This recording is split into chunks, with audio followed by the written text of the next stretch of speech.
Ya, Anumodana sudah menerima ajakan. Ya, ajakan ini berniat untuk mengajak orang juga baru terpikiran tahun ini saja. Ya, setelah saya melihat Long Po Sangop mulai sering datang ke Indonesia, mulai mendedikasikan waktu beliau untuk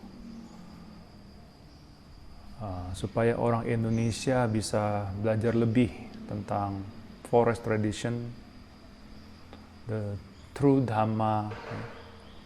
Meskipun istilah true Dhamma ini mungkin setiap orang akan menafsirkannya yang berbeda. Memang ada Dhamma yang tidak true. True itu yang seperti apa? Jadi di tempat lain bukan true kah?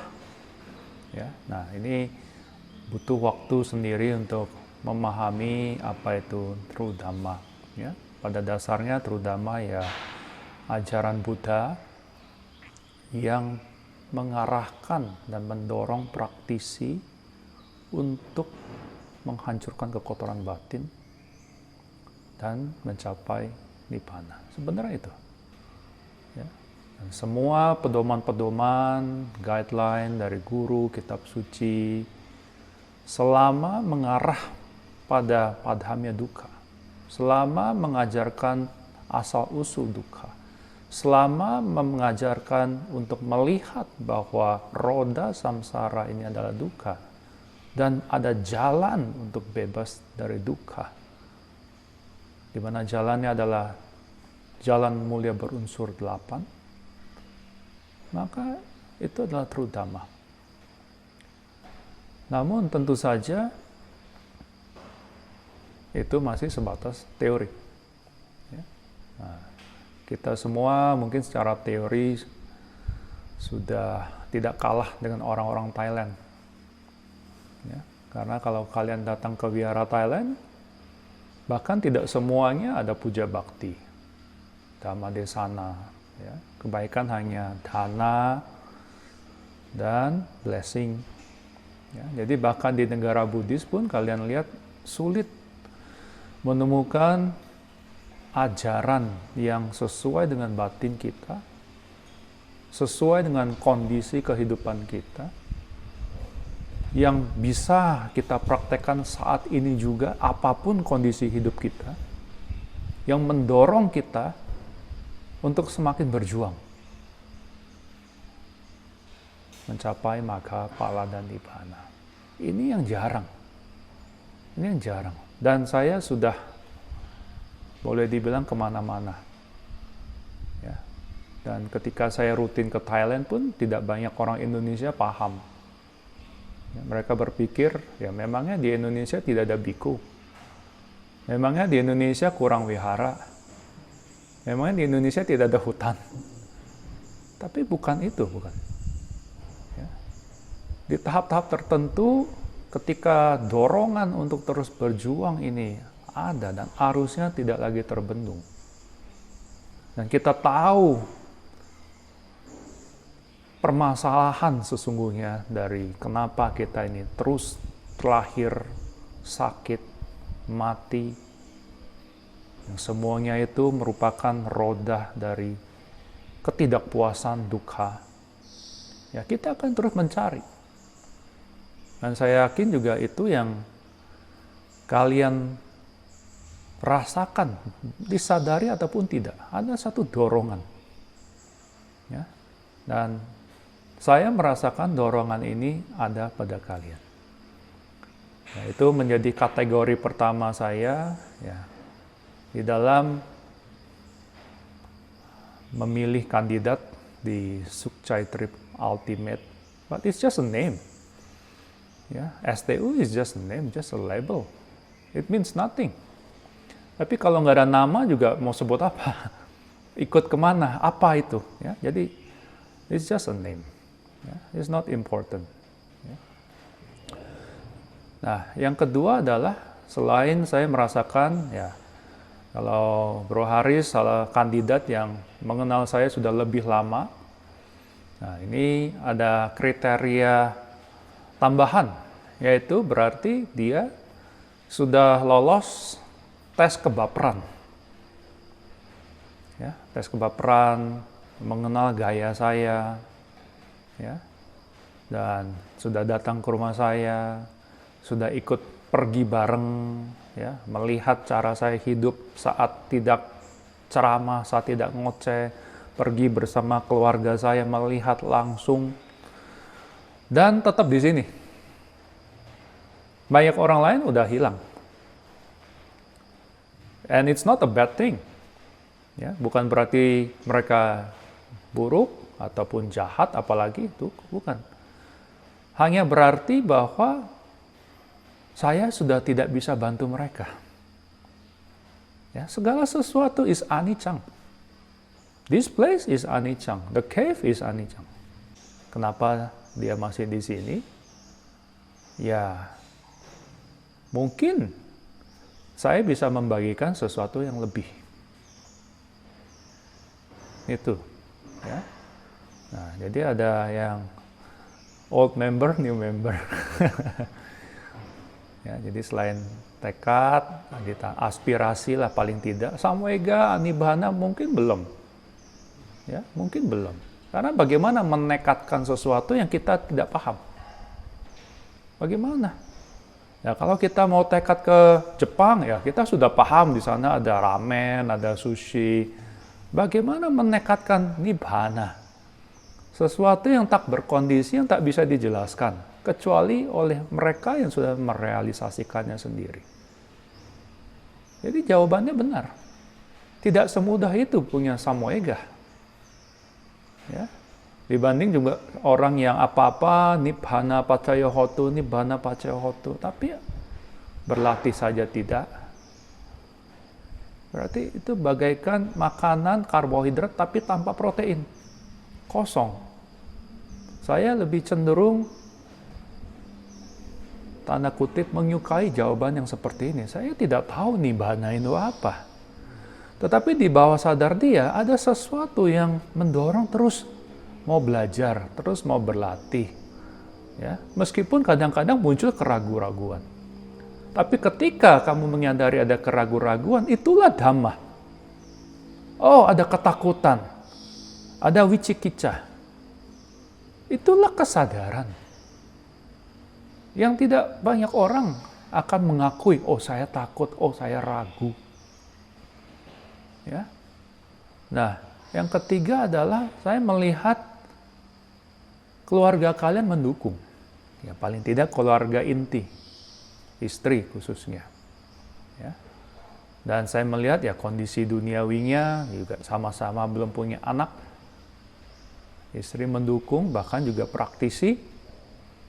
Ya, jadi ya masuk udah centang 3. Ya.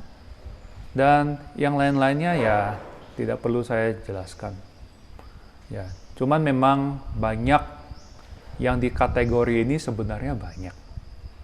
Cuman mungkin masih kurang banyak berkomunikasi dengan saya. Entah mereka silent reader yang cuman kadang-kadang saja nanyanya, Ko Irvin, hutan gimana. They don't open the door to let me in. Ya, terlalu menjaga jarak. Nah, berbeda dengan kalian. Ada pertanyaan, ya, ditanyakan, ya. Nah, ini juga penting kalau mau berjodoh dengan guru. Nggak cukup kita sendiri bertekad, ya, semoga berjodoh dengan dhamma dan guru. You have to open. Ya. You have to open and let people know what is your problem, what is your challenges. Otherwise, how people help you? Jadi 4 ini yang menurut saya penting, ya. Meskipun yang masuk kategori 4 ini juga banyak sekali. Saya dalam 1 minggu bisa dapat pertanyaan juga puluhan. Ya, cuman ya tidak secara spesifik saya pakai rumus bagaimana lagi lah. Terlalu banyak thinking, feeling nanti. Ya, nah jadi saya juga ada menawarkan beberapa orang, tapi ternyata mereka yang mundur. Entah yang tadinya tertarik, ya, goyah. Ketika beneran diajak, malah goyah. Ya, nah, mungkin juga kalian alami juga. Makanya butuh 1 hari untuk meditasi dulu baru menjawab saya. Ya, nah jadi umum. Nah, ada yang goyah kemudian kembali bertekad, ada yang goyah kemudian mundur. You see, life is like this. Ada yang nggak goyah, tapi kondisi keluarganya yang tidak bisa. Dan sebagainya, dan sebagainya. Jadi kalian lihat, berjodoh dengan suatu kondisi. Jangankan berjodoh dengan dhamma dan guru. Berjodoh dengan satu kondisi saja, variabelnya itu tak terhitung dan terus berubah. Jadi kalian bayangkan ini satu roda, cakram. Ya. Ada lobang, ya. Tapi lobangnya ini tak terhitung. Lingkarannya begitu besar, lobangnya tak terhitung. Dan di dalam cakram ini ada lobangnya bukan hanya baris luar. Ada baris di sebelumnya. Dan luas dari lobang ini atau luas dari cakram ini juga terus berkembang dan mengempis, dan dia berputar begitu cepat. Begitu cepat. Kembang, kempis, besar, kecil. Dan kesempatan kita untuk berjodoh dengan dhamma dan guru yang sejati adalah bagaimana di saat yang tepat kita bisa masuk ke lubang itu. Yang ketika roda ini, cakram ini, bola ini begitu besar tak terhingga. Berputar begitu cepat. Lubang ini akan menjadi semakin kecil. And then you manage to enter that condition. Itulah yang dimaksud aspirasi dan perjuangan yang membuahkan hasil. Nah, sebegitu sulitnya kita bisa berjodoh. Terlahir jadi manusia tentunya. Ya, berjodoh dengan ajaran dan guru-guru.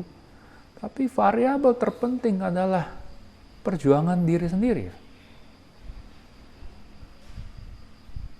Ya. Nah, jadi that's why I said to you, don't take things for granted.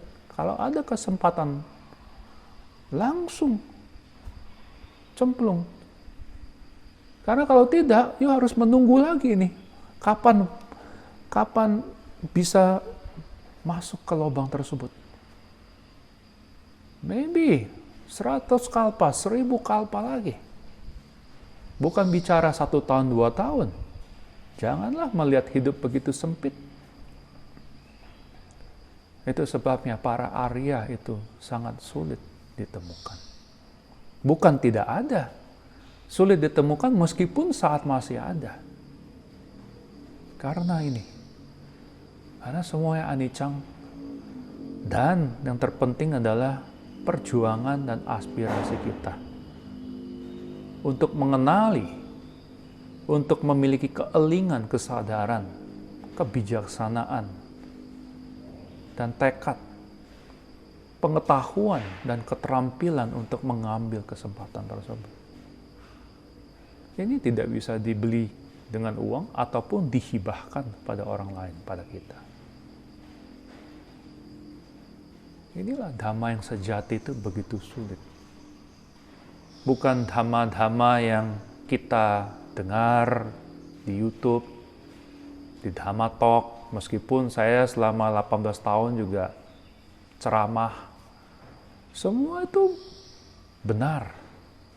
Semua itu ajaran Buddha.